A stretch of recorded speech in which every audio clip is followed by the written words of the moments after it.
principalmente na minha linha. Ônibus atrasado, o tempo de intervalo muito grande. Falta de ônibus. Tá no ponto, tem vez o motorista passar reto. Sai pela frente lá, tá? Peraí, deixa eu descarregar o pessoal que a gente conversa com você. Esse flagrante aconteceu no centro de Campinas. Um ônibus que seguia pela Avenida Moraes Salles, de repente, não sai mais do lugar. Os carros também param e o coletivo atrapalha o trânsito. O motorista, então, avisa aos passageiros que ocorreu um problema. Eles descem e vão direto para o ponto mais próximo fazer o que estão acostumados: esperar. Vai saber que horário que passa pra gente ir trabalhar. A gente que depende de ônibus, eu acho que muito falta de respeito pro dono da empresa. Descer e esperar aqui. Enquanto os passageiros aguardam, o motorista vira mecânico, na tentativa de consertar um erro que ele talvez já soubesse que fosse acontecer. O que aconteceu? Eu acho que é o maneco, problema de ar, né? Problema de ar, falta de manutenção? Não é falta de manutenção. Eu acho que deu o maneco dele que travou e não solta, descarrega o ar. Agora o senhor dispensou os usuários? Os passageiros para lá e eu vou pegar eu vou ligar na oficina para poder vir. De acordo com a Prefeitura de Campinas, os ônibus que circulam pela cidade têm em média 4,7 anos. Assim que a frota completa os 5 anos, tem obrigatoriamente que ser mudada. Recentemente, a Secretaria de Transportes de Campinas adquiriu 47 novos veículos e a frota passou a ter 1.271 ônibus. Um número que parece grande, mas se torna pequeno, perto dos 620 mil passageiros que são transportados todos os dias. O número de usuários só tende a crescer. Isso faz com que o transporte público se torne um dos grandes problemas de estrutura da cidade. O secretário da pasta diz que para receber novos ônibus, a prefeitura fez um mapeamento de toda a cidade.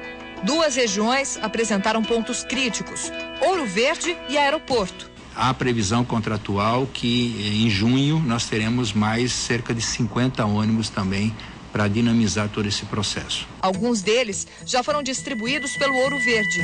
Outros devem ir para o aeroporto, onde o secretário estuda até a criação de um terminal. A INDEC tem a responsabilidade de receber essas demandas, fazer os investimentos, fazer os cálculos, e os empresários são acionados para o atendimento disso. Mesmo com a compra de novos ônibus, outros devem sair de circulação por causa do tempo de uso. Isso faz com que o problema da superlotação dos coletivos só se estenda e não seja sanado apenas com a compra de novos carros. Propusemos a esse especialista pensar em uma forma de transporte moderna, como acontece nas grandes capitais, com metrôs e ônibus mais econômicos. Mas o urbanista diz que a região não precisa de tudo isso para melhorar o transporte. Para ele, decisões simples, como novos veículos e aumento de faixas nas avenidas, já ajudariam na fluidez do tráfego. Periferia-centro, que é um transporte muito forte, ainda é. Então, e ele é visível, acontece nos grandes corredores, mas para a metrópole como um todo, esse negócio está um pouco diluído, espalhado, então a gente não percebe, não é que não percebe, é que tem que pensar mais e depois até induzir alguns corredores que poderiam ajudar a resolver essa questão. O jornalismo da TVB Record recebeu inúmeras reclamações do transporte público das cidades de Piracicaba e Indaiatuba. Em Piracicaba, mostramos um protesto da população com o aumento da passagem. A manifestação dos moradores não adiantou.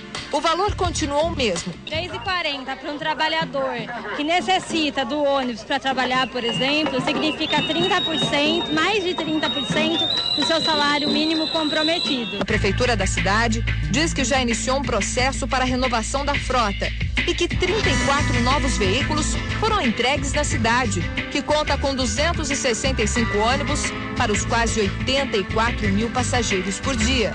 Em Indaiatuba, a falta de manutenção dos ônibus causou um acidente e a morte de uma pessoa.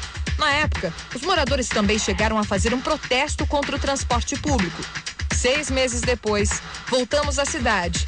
E por incrível que pareça, encontramos alguns usuários satisfeitos com o transporte público. Eles melhoraram um pouquinho. Colocaram mais ônibus agora, né? Olha, pra mim agora melhorou bastante, viu? Tá bom. Tá legal. Realmente, das vezes que eu viajei, não tenho o que falar, não. Tá satisfeito? Satisfeito. A única reclamação que recebemos foi a desse aposentado, que diz que não confia na atenção dos motoristas, que já deixaram ele prensado.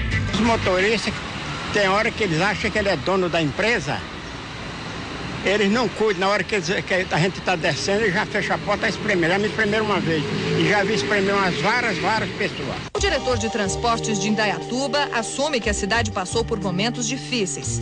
Uma solução encontrada por ele foi a instalação do sistema de GPS. Agora é possível acompanhar todo o trajeto do ônibus. E se o motorista correr, ele também fica sabendo. O nosso índice de reclamação era muito alto, né? Principalmente por viagem não realizada, desvio de itinerário. Hoje esse tipo de infração é muito pequena à vista do que foi no passado. Sobre a reclamação do aposentado, o diretor diz que quando isso acontece, uma denúncia deve ser feita. Assim, o motorista recebe uma advertência da empresa onde trabalha. A gente encaminha a notificação para que identifique nominalmente esses motoristas e na reincidência é feita uma autuação, uma multa financeiramente falando.